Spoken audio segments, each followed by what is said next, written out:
Assalamualaikum. Here Talha Mazhar currently studying as third year MBBS student Nishtar medical university.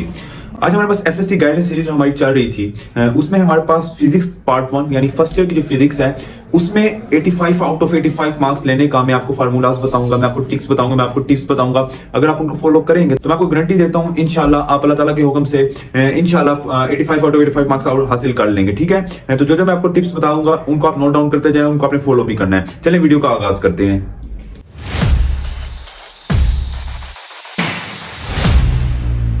देखिए point number 1 जो हमारे पास है वो है good teacher. First of all देखिए मैं आपको सजेस्ट करूंगा कि ना जो हमारे पास फर्स्ट ईयर की फिजिक्स है वो बहुत ज्यादा इमेजिनेशन में है, लेट इमेजिन करके चीजों को समझना होता है। ठीक है, तो गुड टीचर अच्छा होगा जो आपको इमेजिन करके ही समझाएगा। तो इसके लिए मैं आपको सजेस्ट करूंगा कि यूट्यूब पे अगर आप कोशिश कर सकते हैं अफोर्ड, अगर आपको टीचर की समझ नहीं आ रही, अगर आई तो वेल एंड गुड, लेकिन टीचर की समझ नहीं आ रही तो इमेजिनेशन के लिए आप कोई वीडियो देख सकते हैं उस टॉपिक की, कोई भी वीडियो। जब आप इमेजिनेशन में चीजें वहां पे देखेंगे वीडियो में तो आपको बहुत अच्छे से समझ आ जाएगी। ठीक है, तो ये आपके कंसेप्ट भी अच्छे करेगी। मजीद पढ़ना तो आपने बुक से और याद तो वहीं से ही करना है ना, लेकिन आपके कंसेप्ट बेहतर करने के लिए गुड टीचर या यूट्यूब पे आप कोई भी चैनल में आपको इसके लिए एक अलग वीडियो बना दूंगा एफएससी में कि हमारे पास एफएससी में कौन कौन से चैनल्स बेस्ट हैं जहां से आप एफएससी बेहतर तरीके से कर सकते हैं और यूटीएस भी बेहतर तरीके से करते हैं, तो वो इंशाल्लाह वीडियो में बना दूंगा। तो फिलहाल आपके लिए गुड टीचर्स और अच्छे कंसेप्ट बनाने के लिए यूट्यूब चैनल्स को आप देख सकते हैं। सेकंड पॉइंट है वो हमारे पास है कि गाइड बुक यूज करनी है या नहीं करनी। देखें आई विल सजेस्ट कि आप गाइड बुक यूज करें, क्योंकि ना जो हमारे पास बुक है ना वो बहुत ही उसमें ना कैलकुलेशंस बहुत शॉर्ट लिखी हुई हैं। ठीक है, अक्सर कैलकुलेशंस। ठीक है, और उसके अलावा बहुत ज्यादा ना शॉर्ट लिखा हुआ है, तो लॉन्ग क्वेश्चन अटेम्प्ट करते हो वहां पे आपको फुल मार्क्स बहुत मुश्किल मिलेंगे। तो इसके लिए आप स्कॉलर फिजिक्स यूज कर सकते हैं, या अगर आपको कोई टीचर और कोई आपको सजेस्ट करते हैं, लेकिन scholar physics up to mark है फॉर गेटिंग फुल मार्क्स। ठीक है, तो आप वो यूज कर सकते हैं। और उसके बाद जो वहां पे ना एमसीक्यूज होते हैं ना, वहां से एमसीक्यूज का भी काफी आपको हेल्प हो जाएगी, क्योंकि उसके साथ साथ टॉपिक वाइज एमसीक्यूज दिए होते हैं जो पास पेपर्स में आए हुए होते हैं। ठीक है, तो वो एमसीक्यूज भी आप वहां से देखते जाएंगे, तो एमसीक्यूज का इशू भी आपके लिए काफी हेल्प कर देगा ये। तो गाइड बुक आपने लाजमी यूज करनी है, कोई ना कोई यूज कर सकते हैं, लेकिन आपका मेन फोकस है हमारे पास टेक्स्ट बुक पे ही हो। देखिए हमारे पास ऐसे होता है कि एमसीक्यूज का मैंने जैसे बात कर रहा था कि एमसीक्यूज जो है ना 17 नंबर के एमसीक्यूज आते हैं। मेरे 84 मार्क्स आए थे, एक नंबर मेरा कटा था, वो भी सिर्फ एमसीक्यूज में कटा था। ठीक, तो आपके एमसीक्यूज जो है ना उन पर खास फोकस हो। ठीक है, उसके लिए मैं आपको सजेस्ट करूंगा कि आप इस लेवल पे इंटीग्रेस के एमसीक्यूज तो आने नहीं, सिंपल एमसीक्यूज आने होते हैं। ठीक है, उसके लिए जो हमारे पास स्कॉलर के एमसीक्यूज होते हैं वो आप देखेंगे स्कॉलर की गाइड बुक में तो या किसी भी गाइड बुक में होते हैं। ठीक है, लेकिन अगर आप चाहते हैं कि आप इंटीग्रेस के भी साथ साथ एमसीक्यूज देख लें या फिर आपको एमसीक्यूज बिल्कुल ठीक हो, ठीक है, तो उसके लिए पास पेपर के एमसीक्यूज आप देख लेंगे। और एक एमसीक्यूज के लिए एक बुक होती है स्कॉलर फिजिक्स फॉर एमसीक्यूज। ठीक है, तो वो मुझे इसका नाम कंफर्म नहीं है, आप किसी भी गाइड बुक पे जाके किसी अच्छे बुक शॉप पे जाकर उनसे पूछेंगे तो आपको वहां से मिल जाएगी। ठीक है, वो आपकी इंटी टेस्ट में भी काम आ जाएगी और आपकी एफएससी में भी काम आ जाएगी। वहां से आप एमसीक्यूज कर लेते हैं, उसके सबसे बड़ा फायदा यह है कि आप लोगों को इशू ये होता है कि साथ सोल्यूशन नहीं दिया गया होता ना, तो उसमें हर एमसीक्यूज के साथ सोल्यूशन दिया गया और बहुत अच्छे से सोल्यूशन दिया गया, तो आपकी बहुत हेल्प करती है और आपके एमसीक्यूज कोई भी गलत नहीं होता अगर आप वहां से कर लेते हैं तो। ठीक है, तो मैंने वहां से आखिरी महीने में की थी। ठीक, अगर मुझे पहले पता तो मैं पहले करके शायद एमसीक्यूज एक गलत होता वो भी ना गलत होता। ठीक, तो आप लोगों ने वो एमसीक्यूज वहां से एमसीक्यूज लाजमी करना है, तो वहां से आपके एमसीक्यूज की प्रॉब्लम सोल्व हो जाएंगी और टेस्ट में भी वो आपकी बहुत ज्यादा हेल्प करेगा। उसके बाद हमारे पास आते हैं शॉर्ट क्वेश्चंस। देखिए शॉर्ट क्वेश्चंस जो एक्सरसाइज के एंड पे शॉर्ट क्वेश्चंस दिए होते हैं ना हमारे पास फिजिक्स में, स्कॉलर फिजिक्स या कोई भी टेक्स्ट बुक आप यूज कर रहे हैं वो आप वर्ड टू वर्ड करेंगे। अगर आप वो वर्ड टू वर्ड सारे के सारे बुक के कर लेते हैं, उसके अलावा कुछ जो कहते हैं कि बहुत इंपॉर्टेंट शॉर्ट क्वेश्चन जो अंदर से आते हैं वो कर लेते हैं, तो आपके शॉर्ट क्वेश्चन सारे अटेम्प्ट हो जाते हैं। ठीक है, ज्यादा एफर्ट्स नहीं लगाने पड़ते। तो शॉर्ट क्वेश्चन जो हमारे पास एक्सरसाइज के एंड पे उनका वर्ड टू वर्ड करेंगे। ठीक है, और उसमें अगर कोई टीचर्स एडिशनल चीज ऐड करवाएंगे, ठीक, अगर आप दो आपके पास अगर गाइड बुक्स हैं तो दो गाइड बुक्स को सामने रख के उनमें आपको एडिशनल बात मिलती है तो एक बुक में लिख लें, ताकि बाद में आपको एक बुक ही पढ़नी पड़े, तो आपको बहुत ज्यादा बेनिफिशियल साबित होगा। इंशाल्लाह आपका मार्क्स नहीं कटेंगे शॉर्ट क्वेश्चंस में।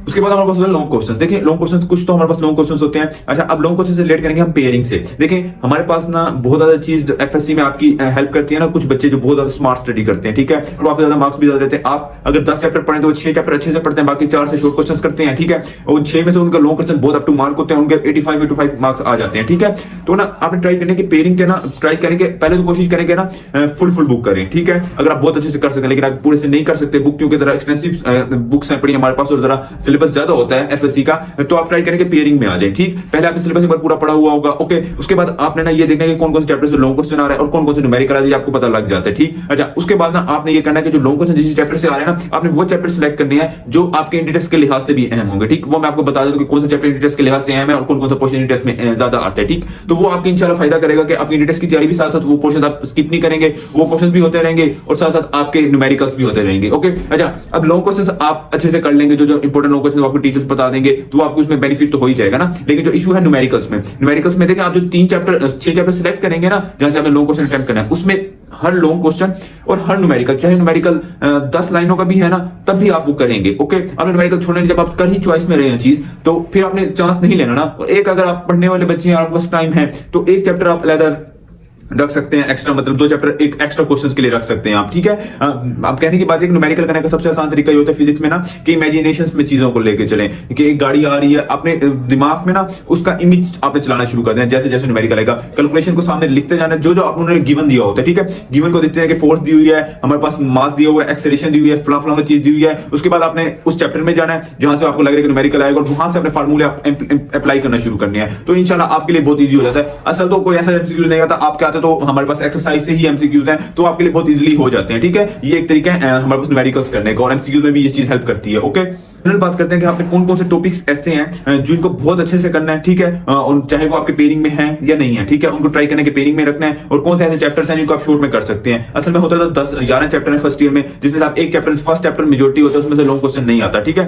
बाकी सारे चैप्टर्स से लॉन्ग क्वेश्चन आते हैं। ओके, तो आपने ऐसे करना है कि ना, जो मैं आपको चैप्टर बताने वाला हूं ना, उस तरह से आपने न्यूमेरिकल्स और हर चीज करनी है, और जो चैप्टर्स में आपको कहूंगा कि इनको आप थोड़ा सा हल्का हाथ रख लें, उन पर आप शॉर्ट क्वेश्चंस कर सकते हैं, ठीक है। लेकिन पढ़ना एक बार सारा है, कंसेप्ट सारों का लेना है। ओके, अच्छा, हमारे पास फर्स्ट चैप्टर होता है मेजरमेंट्स। देखिए, मेजरमेंट्स से इंट्री टेस्ट में ऐसा कोई चीज नहीं आती, ठीक है। लेकिन चूंकि आपके पहला चैप्टर बहुत अच्छे से पढ़े होते हैं, तो इसके शॉर्ट क्वेश्चंस आप अच्छे से करेंगे और एमसीक्यूज के लिए बहुत अच्छे से कर लेंगे, ठीक है। अच्छा, एक्सरसाइज शॉर्ट क्वेश्चन से मैं रिलेट करूं एक्सरसाइज के शॉर्ट क्वेश्चंस, ठीक है। ओके, जो हमारे पास सेकंड चैप्टर है ना, उसमें हमारे पास ना जो वेक्टर वाला पोर्शन है वो तो ऐसा इंपॉर्टेंट नहीं है, वो लॉन्ग क्वेश्चन आता है वहां से एफएससी में, तो वो चैप्टर करना आपने पूरा है। लेकिन जो उसके बाद वाला पोर्शन है, वेक्टर के बाद वाला इक्विलिब्रियम, और दूसरा जो उसके साथ एक और टॉपिक और है पड़े, ठीक है, तो वो आपके ना इंट्री टेस्ट में अहम है, तो उनको आप मेन फोकस करेंगे, ठीक। अच्छा, तो तीसरा हमारे पास जो चैप्टर है मोशन फोर्स, इसमें से ना सिंपल डिफाइंस जो है ना, ये इंट्री टेस्ट के लिहाज से अहम है, इनकी बेसिक चीजें है ना सारी, तो इंट्री टेस्ट के लिहाज से ऐसा इंपॉर्टेंट नहीं है कि इतना कुछ नहीं आता यहाँ से, ठीक है, लेकिन इंपॉर्टेंट है, तो आप इसको एफएससी में भी इंपॉर्टेंट करेंगे और इंट्रेस्ट में भी आप बहुत अच्छे से करेंगे इसको। ओके, उसके बाद हमारे पास चौथा चैप्टर है वर्क एनर्जी। देखिए, वर्क के सिंपल डिफाइंस होती हैं, उनके फार्मूलाज, ये चीजें तो आपको आनी चाहिए, ये तो इंट्रेस्ट में आपकी पूछी जाती है। लेकिन उससे आगे जो उन्होंने यूजेस दिए हुए हैं और जो हमारे पास एनर्जी जनरेट करने के तरीके बताए हुए हैं, वो ऐसा इंपॉर्टेंट नहीं है, ठीक है। वर्क एंड एनर्जी, ये दोनों के डिफाइंस, इन दोनों की types, kinetic energy, potential energy, ये आपको अच्छे से आती हो, ठीक है। इनका आपके एफएससी में भी हेल्प होगी और इंट्रेस्ट में भी यहाँ से एमसीक्यूज बहुत ज्यादा आते हैं, ठीक है।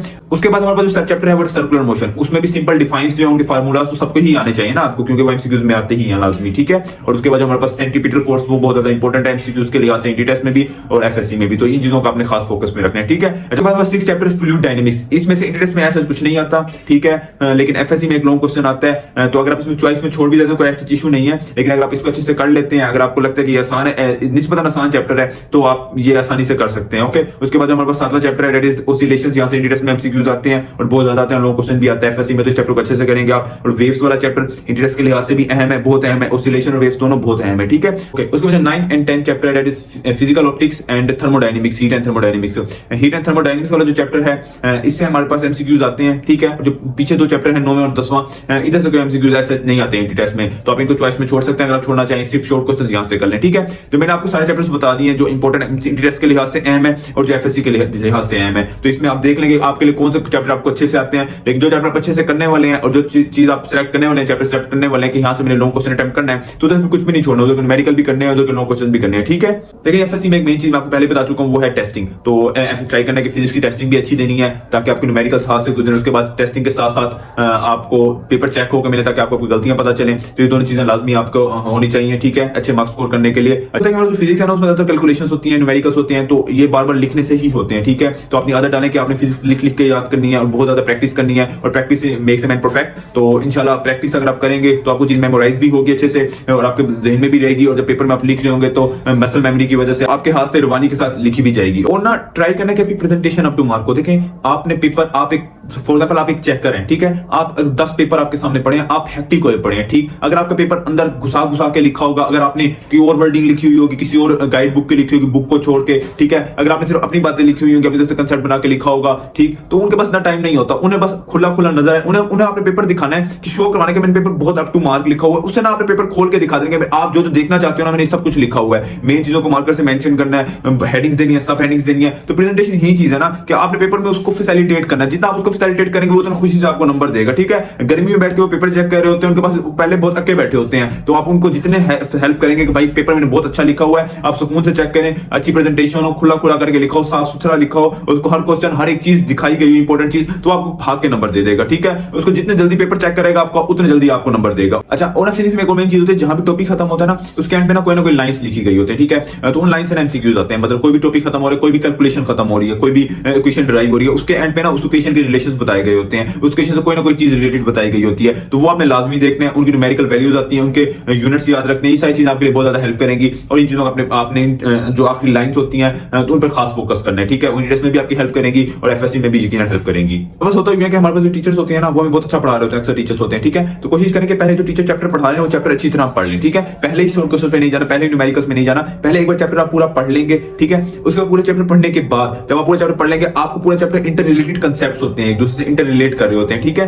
तो आप जब इंटर रिलेटेड कंसेप्ट होंगे तो आपका कंसेप्ट भी एक्सटेंसिव होगा और आपको चीज अच्छे से समझ आएगी। उसके बाद आपने न्यूमेरिकल्स पे जाना है, उसके बाद अपने शॉर्ट क्वेश्चन एमसीक्यूज, आपकी सारी चीजें साथ साथ होती जाएंगी, ठीक है। पहले एक बार चैप्टर पढ़ना है, उसके बाद इन चीजों पे जाना है, तो ये चीज आपके लिए कंसेप्ट बिल्डिंग में बहुत हेल्प करेगी। क्योंकि सिंपल सी एक बात है ना कि आपने भी एक टॉपिक स्टार्ट किया है, उस टॉपिक की थोड़ी बहुत बातें अगले टॉपिक में लिखी हुई हैं, अगर पहले टॉपिक करने के बाद ही शॉर्ट क्वेश्चन पे पहुंच जाते तो रट्टा ही लगाएंगे ना आप, तो रट्टा तो आपने लगाना ही नहीं है, समझ के चीज को याद करना है। तो यही आपने ऐसे करना है कि पूरा चैप्टर पढ़ें, उसके बाद न्यूमेरिकल्स इन चीजों पे जाएं, तो ये चीज आपके लिए बहुत ज्यादा बेनिफिशियल होगी इंशाल्लाह। चले, मैंने आपको तमाम पॉइंट्स बताते हैं कि आप इन पॉइंट्स को फॉलो करेंगे तो यकीनन आपके अच्छे मार्क्स आएंगे। अगर आपको कोई इशू है या आप कोई और सजेशन देना चाहते हैं तो वो आप मुझे कमेंट सेक्शन में दे सकते हैं। मिलते हैं नेक्स्ट वीडियो में, तब तक मुझे दीजिए इजाजत। अल्लाह हाफिज।